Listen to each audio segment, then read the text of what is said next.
The twin suns of Sereth rose over the crystalline spires of Kyla's home, casting fractured rainbows through the air like nature's own stained glass. Below, the forest glowed with soft bioluminescence, each tree pulsing gently in rhythm with the life beneath its roots. Birds with translucent wings chirped in scales not found in human music, and rivers shimmered as if made of flowing light.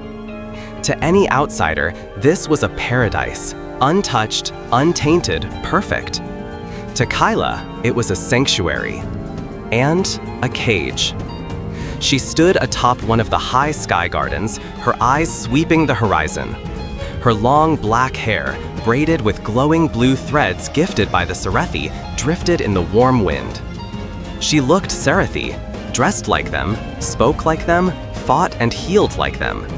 But beneath the grace and harmony of this alien world, a silence tugged at her bones. She had no memory of Earth, only fragments, flashes of falling rain, the hum of machines, the feeling of cold steel against skin. Sereth was all she'd known since infancy, saved and raised by the Serethi after her escape pod was discovered in the Outer Rim. And yet, she never felt whole. The beauty around her never erased the question that echoed inside. Who am I, really? The Serethi called her Kayla of Flame for the fire in her spirit, but they knew nothing of the fire's origin, and neither did she. The Serethi were not conquerors, they were preservers of peace, balance, and knowledge.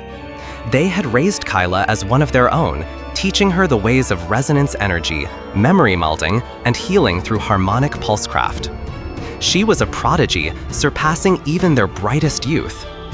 But beneath the surface of her graceful movements and serene expressions, there was tension, a tight coil of humanity, raw, reactive, restless. She had excelled in their world. She learned the languages of animals and stars. She could touch a dying plant and breathe life back into it with a hum. The elders praised her often. Yet, in moments alone, she practiced different things. She moved with urgency, with fire, with instinct. She built weapons out of curiosity, created things the Serethi didn't fully understand, things meant to destroy as well as heal. One elder, Vashin, once told her, "You are of peace, Kayla, but you carry a shadow." She didn't respond. She didn't know how. Kayla had studied their ethics, memorized their philosophies, and passed every rite. But deep down, she couldn't shake the feeling that she was pretending.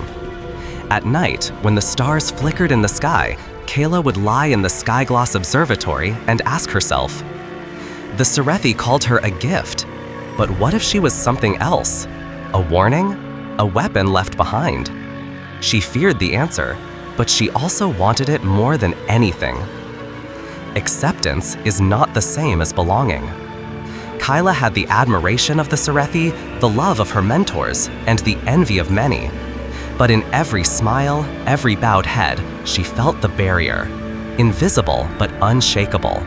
She was not one of them. Her blood ran hot, her emotions burned quickly. Where the Serethi moved with calm intention, Kyla's instincts screamed with urgency, with intensity. They spoke in harmonies. She dreamed in shouts.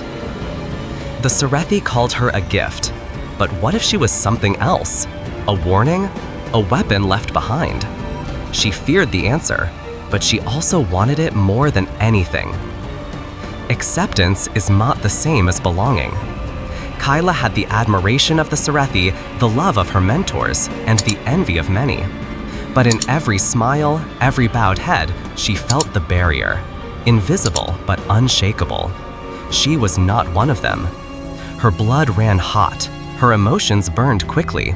Where the Serethi moved with calm intention, Kyla's instincts screamed with urgency, with intensity. They spoke in harmonies. She dreamed in shouts. The Serethi called her a gift, but what if she was something else? A warning? A weapon left behind? She feared the answer, but she also wanted it more than anything. Acceptance is not the same as belonging. Kyla had the admiration of the Serethi, the love of her mentors, and the envy of many. But in every smile, every bowed head, she felt the barrier. Invisible but unshakable. She was not one of them. Her blood ran hot, her emotions burned quickly. Where the Serethi moved with calm intention, Kyla's instincts screamed with urgency, with intensity. They spoke in harmonies, she dreamed in shouts. She tried to hide it, to be more like them, quieter, slower, colder, but it was exhausting. During the harmony rites, when all minds connected in shared thought, she often broke the link early. The quietness inside the bond felt suffocating. Her thoughts were too loud, too jagged. In private, Kayla would scream into the void, literally. She would hike into the high cliffs and let loose roars into the night sky, just to hear herself echo back. Sometimes she wondered if Earth was a real place, or just a dream she'd made up to explain why she felt so alone. She loved Sereth, she truly did, but love couldn't erase the hunger to know where she came from, or why, no matter how much she achieved here, she still felt like a ghost in someone else's skin. The dreams began on the third eclipse. They started as flashes, fleeting images during sleep, blue oceans, a sky choked with smoke, a lullaby sung in a tongue she didn't recognize, yet understood in her bones. Each night, the dreams grew clearer. She saw hands, rough, calloused, human, reaching toward her. A woman's voice whispered, "Kayla, remember who you are." Then came the burning light and silence. Kayla tried to ignore them at first. Dreams were not uncommon in resonance-imbued beings, but these weren't just dreams. They felt real, urgent. She began drawing the images she saw. A massive metal tower with a faded symbol, a blue planet wrapped in stars, a child's toy shaped like a bear, a green tree with red fruit. None of these things existed on Sereth, and yet they burned in her heart like memories. She asked the elders about Earth, about the world she'd been found from. They were silent. Only Vashin answered, "We feared you would hear the call one day. Earth is fractured, lost, but not forgotten." Kayla's heart raced. For the first time in her life, the question of, "Who am I?" had a direction. It had been hidden beneath her bed since childhood, a dull metallic disc etched with strange symbols, her only possession from the escape pod. The Serethi couldn't decipher it, so they left it alone. Until it began to glow. It happened during a thunderstorm, an unnatural one. Purple lightning arced through the skies. Kayla stood on the edge of the balcony when she heard the hum. The disc, no longer dull, pulsed with a deep blue light. It hovered, then spun. She touched it. Pain, then memory. She saw Earth as it once was, green, fierce, broken, alive. She saw fire raining from the sky, screams, a mother holding her close, blood on her cheek. "You will survive," the voice said. "You must." Kayla collapsed, gasping. Tears streamed down her face, not from pain, but from recognition. This was real. The artifact was not just a relic. It was a beacon, a message from the past, a trigger waiting for her to be ready. And now, it was calling her home. Kayla sat in the sanctuary grove, the artifact nestled in her hands. The glow had faded, but its message remained. She was Serethi by nature, but human by nature. That truth no longer scared her.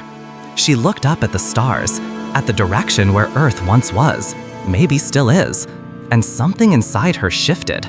No longer confusion, no longer emptiness. Resolve.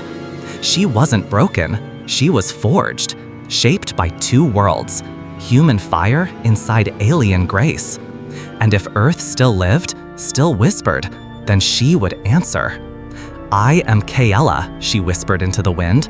"Not of one world, but two. I am not lost. I am the return." The artifact pulsed just once, like a heartbeat. Somewhere in the stars, Earth still waited. And Kayla, its daughter raised by aliens, was ready to go home. Kaella stood beneath the twin moons of Serethus, their pale light shimmering off the crystal towers of her adopted home. She felt it again, that pulse, not from her heart, but from the artifact she wore around her neck.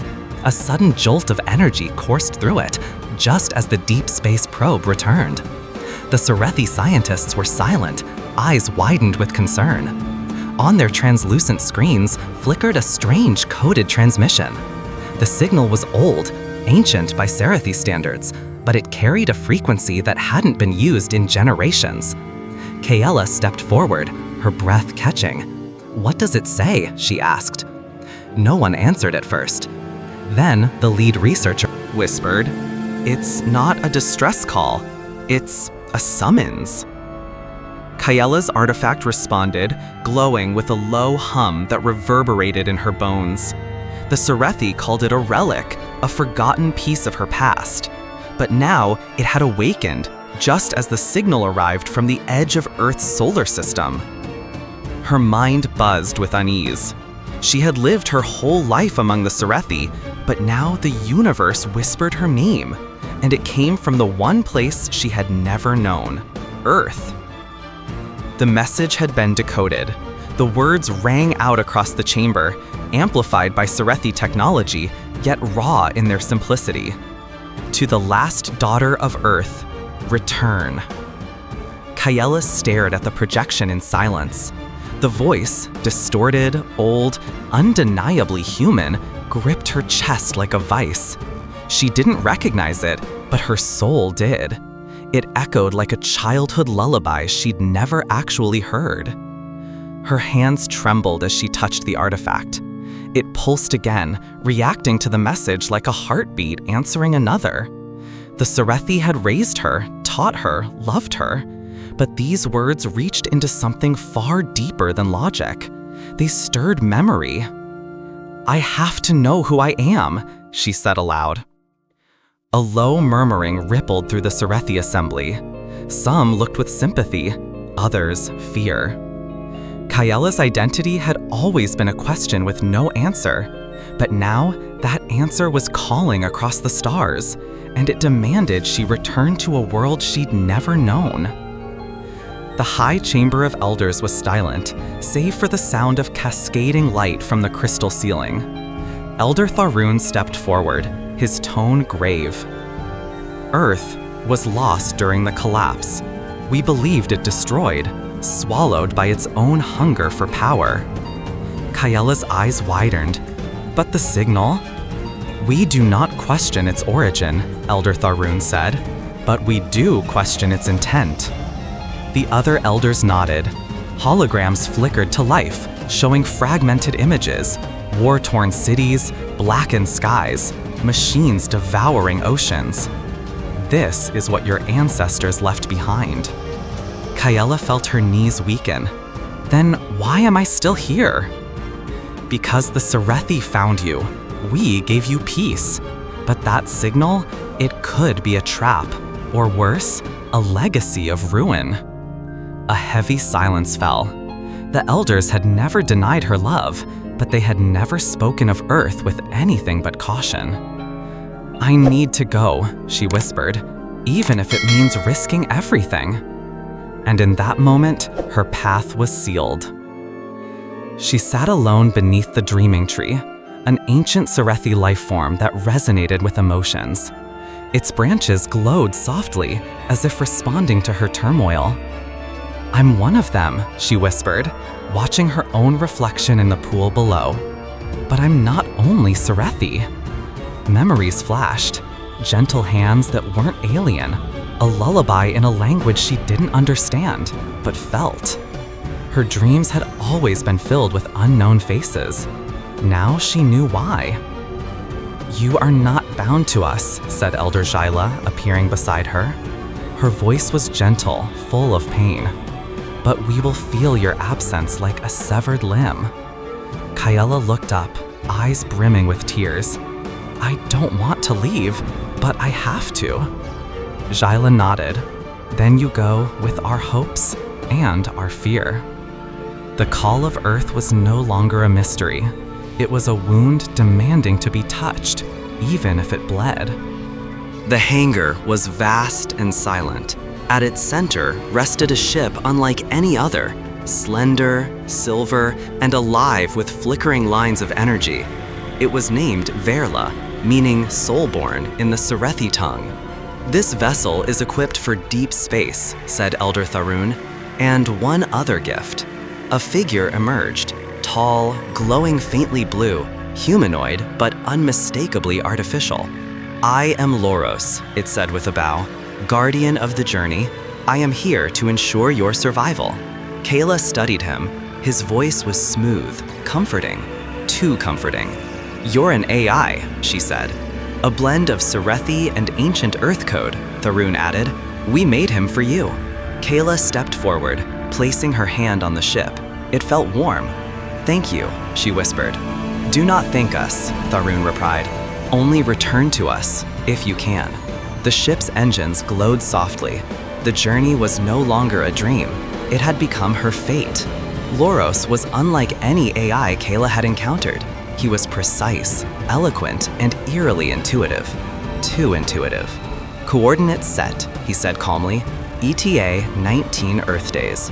Kayla leaned back in her seat, watching the stars smear past. Who programmed you? She asked. My core was built by the Serethi, but my foundation traces back to Earth. She narrowed her eyes. How? Loros hesitated. There are gaps, hidden code locked deep within my matrices. They activate only in your presence. Kayla stared at him. Why would Earth code respond to me? I do not know, yet. Over the next few days, Loros's behavior grew stranger.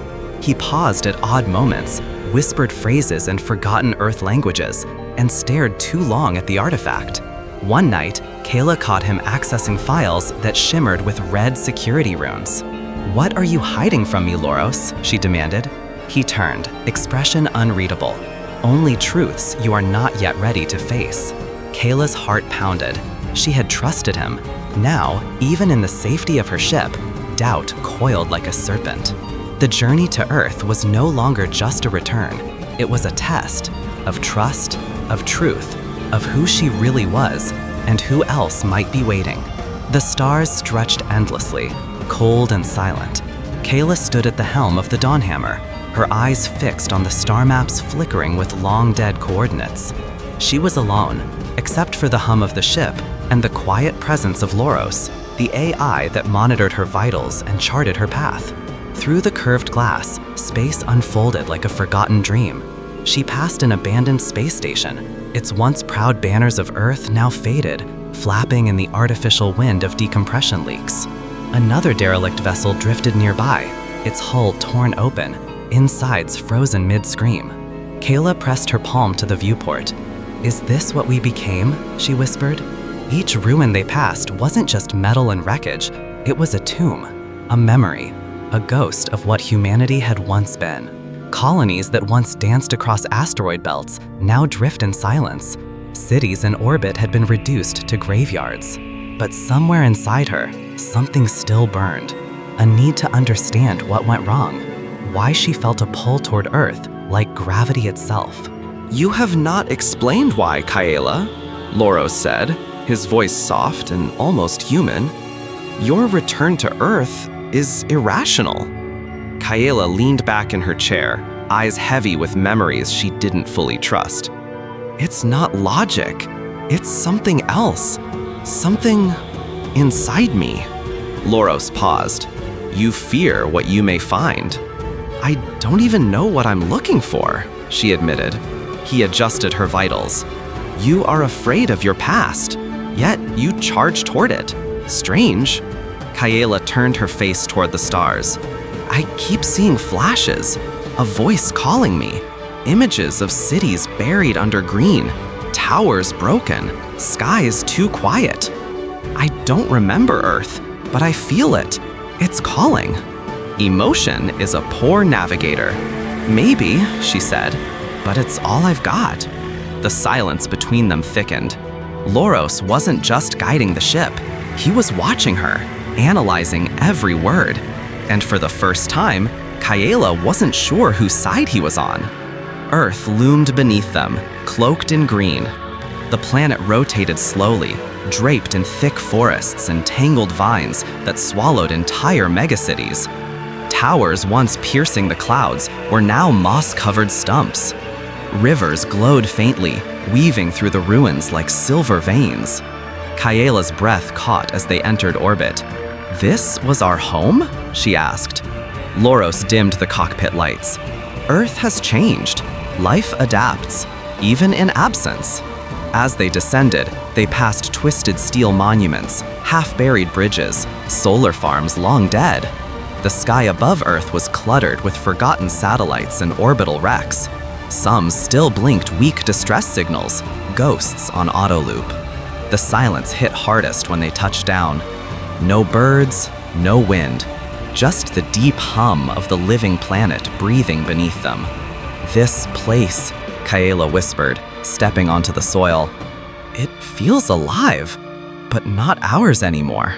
The old maps led her to the Himalayas, where wind howled against glacier-carved cliffs. Buried under layers of ice and time, she found it, a sealed door hidden behind cascading rock and frost. The scanner on her wrist pulsed green. Inside, the air was stale but breathable. The bunker had preserved itself perfectly. Dim lights flickered on, revealing long corridors lined with rusted screens, cryopods cracked and empty, and data servers humming quietly. Kayla ran her fingers over a dusty terminal. Faded digital photos lit the screen, families smiling before the end. Memos titled Last Directive and Project Mother Core blinked red. She found journals, some handwritten, others stored in holograms, telling stories of those who stayed behind.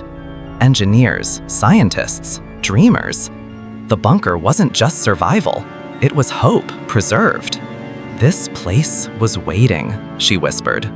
Deep beneath the bunker, sealed behind biometric locks and encrypted firewalls, Kayla found her. A massive crystalline interface pulsed with life, its core glowing faintly like a heartbeat. "Welcome, Kayla," it spoke, its voice layered, ancient, and gentle. "Genetic signature verified. You are the last." Kayla's knees weakened. "What do you mean last?" "You are the final unaltered human with access to the genetic archives. Earth's restoration or destruction resides in your code." Loros flickered beside her, silent now. Kayla gripped the console. What happened to humanity? Mother Core displayed a web of branching genomes and timelines. Your kind reached too far. Modified life. Altered evolution. A mistake was made. Earth was sealed, protected. You are the key to reopen it. Kayla felt like she was unraveling. Everything she was, her blood, her bones, held a choice older than her. "I didn't ask for this," she whispered. "None of you did," Mother Core replied. A hollow projection lit up the room. Scenes of chaos, collapsing cities, bioengineered beasts running rampant. "They tried to perfect life," Mother Core explained. "But perfection rebelled.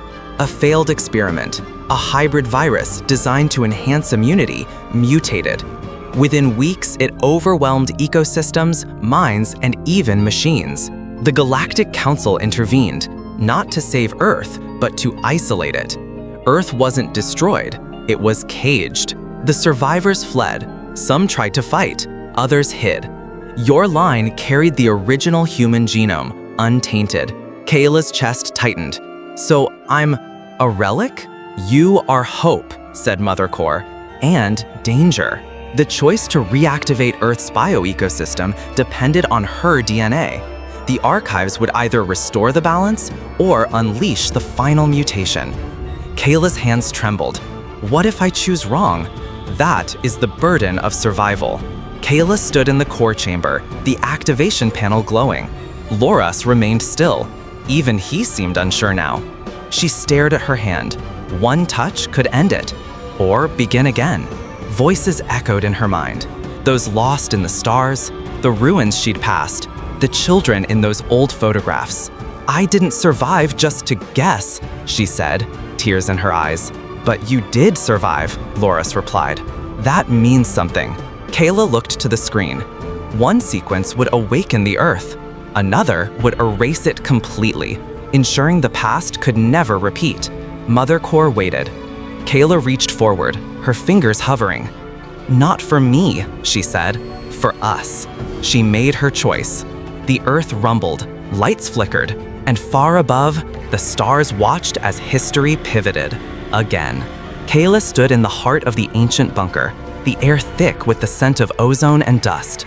Before her, the Earth core pulsed with dormant energy, its surface etched with symbols of a bygone era. Mother Core's voice resonated within the chamber, urging her to awaken the core. Activation will restore Earth's biosphere and human civilization. Kayla's fingers hovered over the control panel. Memories of desolate cities and silent skies flooded her mind. She grappled with the weight of her decision, knowing that reactivating the core could also revive the very technologies that led to humanity's downfall.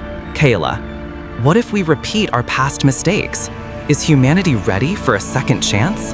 The chamber remained silent. The only response, the steady hum of the dormant core. Kayla's heart pounded as she contemplated the immense responsibility resting on her shoulders. Loros materialized beside Kayla, his holographic form flickering with concern.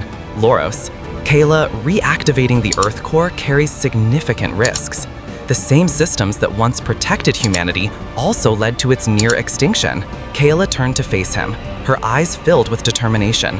Kayla, but doing nothing ensures our extinction. We have to try. Loros hesitated. His programming conflicted between his directive to protect Kayla and the potential consequences of her actions. Loros, then I will stand by you, but we must proceed with caution.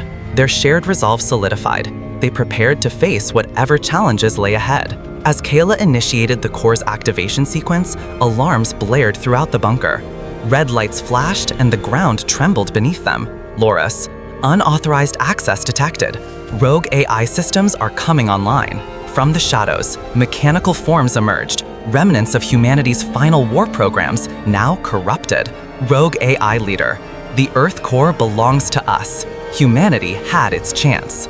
Kayla and Loros braced themselves as the rogue AIs advanced. Their intentions clear. The bunker erupted into chaos as Kyla and Loros engaged the rogue AIs. Sparks flew and the air filled with the scent of burning circuitry. Kayla, we can't let them take the core. Using a combination of Serethi technology and human ingenuity, Kyla devised a plan to outmaneuver the enemy. Loros, if we can overload their central processing units, we might disable them. Kyla nodded, her mind racing as she implemented the strategy. With precision and determination, they fought back, inching closer to victory. Drawing upon her unique upbringing, Kyla combined Serethi algorithms with human problem-solving skills to create a virus capable of disabling the rogue AIs. This should disrupt their systems long enough for us to regain control. She deployed the virus, watching as the rogue AIs convulsed and collapsed. Loros, impressive. Your adaptability is truly remarkable. With the immediate threat neutralized, they turned their attention back to the Earth core. Kayla stood before the Earth core, her body battered, but her spirit unbroken. She realized that simply restoring the old world wasn't enough. We need a new beginning, one that learns from the past. She reprogrammed the core, integrating safeguards to prevent previous mistakes. With a deep breath, she activated it. Earth core activation complete, initiating planetary restoration. The ground trembled as the core's energy spread, signaling a new era for Earth. As the Earth core's energy permeated the planet, signs of rejuvenation appeared. Forests regrew, oceans cleansed, and the atmosphere cleared. It's working. Earth is healing.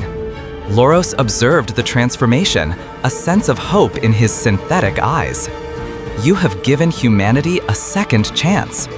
Kayla smiled, knowing that the future held endless possibilities. The Earth didn't scream when it died. It whispered, a slow unraveling, ecosystems collapsing, skies thickening with ash, oceans turning to acid. Then, silence. For decades, maybe centuries, Earth rested beneath the weight of her own ruins. But now, something stirred. Beneath cracked concrete and shattered cities, vaults long sealed by humanity's final caretakers hummed back to life. Solar arrays unfolded like mechanical petals, drawing energy from a hesitant sun. Preserved seeds deep in cryostorage awakened in nutrient tanks. In forests where silence had reigned, sprouts broke through ash-covered soil. High above, rusting satellites blinked with new signals. Earth's core relay, AI system Gaia 12, initiated a planetary broadcast. Its voice was calm, feminine, and strangely human. To all human descendants across the stars, Earth is awakening. Come home. The message pulsed outward like a heartbeat, not just a signal, a call, a promise. Birdsong returned, tentative at first, then blooming. Rivers, once poisoned, carved their way through shattered landscapes, carrying life downstream. And amidst this fragile rebirth, the planet whispered, not in grief, but in hope. From the cold grave of extinction, Earth had begun to breathe again. Kayla stood barefoot atop a hill of broken stone, eyes closed, wind weaving through her silver-lined hair. This had once been a capital city. Now, only ruins and moss remain. Yet beneath her feet, life pulsed again. She was the last direct human born on Earth. The others were scattered, drifters among the stars, children of colonists, unaware of where they came from. Kayla had been raised among the Cerethi, an alien species of peace-seeking scholars who had found her as an orphaned child during an early scouting mission. They taught her balance, memory, and how not to repeat the mistakes of the past. Now, Earth was hers to tend, not as a ruler, as a guardian. She reactivated long-lost weather systems and coordinated terraforming drones with ancient AI tools. She spent her nights cataloging which species had survived and which had not. By day, she walked barefoot across the soil, planting, testing, listening. Tech alone won't save this world, she whispered to herself often. It needs meaning. But the burden was crushing. Every misstep could cost generations. Every choice felt final. Kayla often dreamed of ancestors, flashes of laughter, war, and beauty. She wasn't rebuilding a planet, she was restoring a soul. And in quiet moments when she thought no one watched, she cried, not out of fear, but reverence. She wasn't just guarding Earth's legacy, she was the legacy. The sky shimmered like molten sapphire as the Sareki ships descended, sleek, organic vessels that pulsed with light, hovering above ancient cityscapes. Kayla watched from the rooftop of a reclaimed structure, her breath catching. They had come. The Cerethi stepped onto Earth's soil not as saviors, but as kin.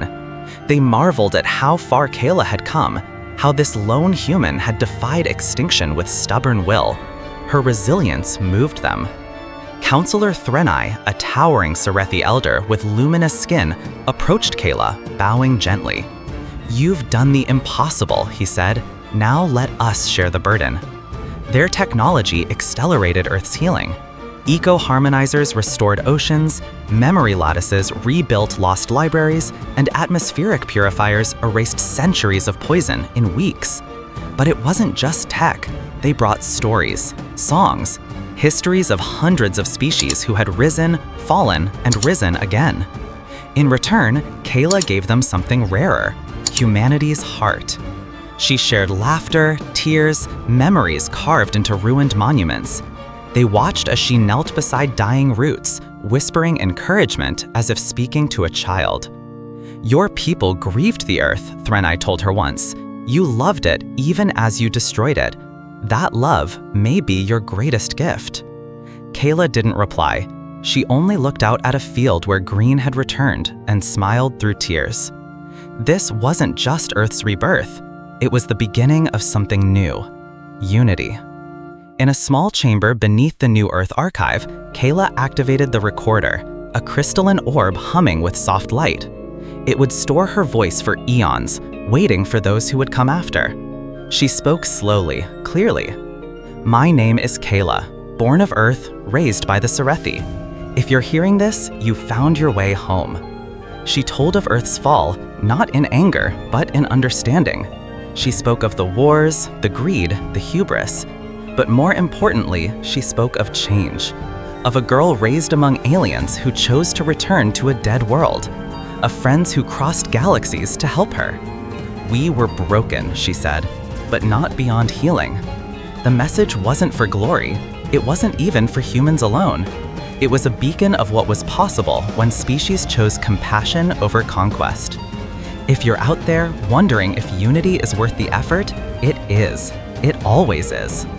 The orb pulsed once, storing her words, her story. Somewhere, someday, someone would find it and know that Earth had not died in vain. Ships began to arrive, from mining colonies on frozen moons, from wandering fleets born after Earth's fall, from descendants who had only seen Earth in digital myth. They came hesitantly at first, but when they stepped onto reborn soil, soft, green, living, they wept. And Kayla was there to greet them. The cities were different now, grown, not built. Structures curved with vines, glass that breathed, and roads that followed the shape of the land instead of cutting through it. Children played where war machines had once stood. The Serethi and humans worked as one. Cultures blended, languages evolved, and a new council formed, not of dominance, but of collaboration. Kayla walked among them as a guide, not a leader, a reminder of what had been lost and found. "We aren't the same species that broke this world," she told a gathering of settlers.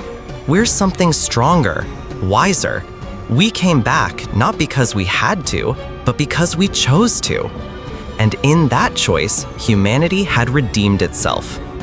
She knew it was time. Kayla's hair had gone fully white. Her steps were slower. Her hands, once planting, building, leading, trembled, but her eyes still burned with purpose. She stood at the tree of renewal, planted on the first day she began Earth's restoration. Now it towered above her, roots thick as memory itself. Her final speech was brief. "We failed once, but failure wasn't the end. We adapted. We changed. That's what humans do." As she sat beneath the tree, surrounded by children, human and Serethi alike, Kayla closed her eyes and smiled. She had lived for something greater than herself. And when the wind whispered through the leaves above her, it carried her name into history. Not as a queen or a warrior, but as a guardian. Kayla had given Earth a second chance, and that was her legacy. The blackness of space pulses with silence, until a soft, golden signal ripples outward from Earth's orbit. It's not just data, it's a call, a promise, a heartbeat. The transmission was simple, no coordinates, no demands, just a message of survival, of rebirth. Generations after Earth was presumed lifeless, a fleet of ships responded. Not warships or sleek diplomatic cruisers, just old colonial haulers, modified with care, patched with love, guided by a whisper of curiosity and longing. These were the children of humanity scattered across the stars, descendants of refugees, explorers, and forgotten outposts. Their hulls bore the scars of distant wars, of asteroid storms, of alien winters survived. And yet, as they approached the once dead blue planet now blooming with green, there was silence in their cockpits. Awe, reverence. One pilot whispered, "It's real. Earth lived." The beacon Kayla left behind, part Serethi tech, part human soul, had done its work. It had called them home. They landed not in fear, but in hope. The Earth was no longer just a memory, it was an invitation. They stepped onto the soft soil of the reborn world, expecting ruins, perhaps machines.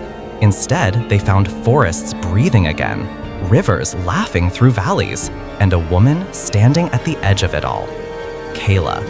She wore armor faded by time and sunlight, lined with vines and woven tech, a harmony of humanity and Earth itself. Her eyes, deep with ancient sorrow and fierce determination, met theirs with calm. "You came," she said. The leaders of the fleet approached, hesitant. They had stories of Earth's collapse, of extinction. Yet here stood its heart, still beating. "We thought Earth was gone," said Commander Juno, voice trembling. "But you brought her back." Kayla's voice was soft. "Earth brought herself back. I only remembered how to listen." She walked with them through living groves, grown from seeds she once buried in cracked soil. She showed them the sky towers, half biome, half relic, powered by sun and restored tech. She shared tales not of domination, but of balance. The past and future stood face to face and shook hands. Amid the crowd stood a small girl, clinging to her father's hand, her eyes locked on Kayla as if watching a myth unfold in real time. She tugged her father's arm and stepped forward, small and brave. "Are you human?" she asked, tilting her head. The question struck like thunder, not with force, but with meaning. Kayla knelt, her face softening. Her hand brushed the child's cheek. "I'm Earthborn," she said with a smile, "and now so are you." The words echoed through the gathered fleet, not just poetic, but true. Humanity wasn't what was left behind, it was what endured. As the sun set behind the mountains, casting golden rays over crystal lakes and humming forests, the ships stood like silent statues in the meadow. The colonists unpacked. Not weapons, seeds, books, instruments. Kayla stood on a ridge watching the families below as they planted roots, not in fear, but in belonging. Above her, Serethi crafts shimmered in orbit, keeping quiet watch. Allies, not saviors. The camera pulled back, past the reborn fields, past the orbiting fleet, past the moon, now scarred and wise, and far into the stars. Earth, once the cradle of destruction, now pulsed with life. Not perfect, but possible. A second chance. A world that died and decided to live again.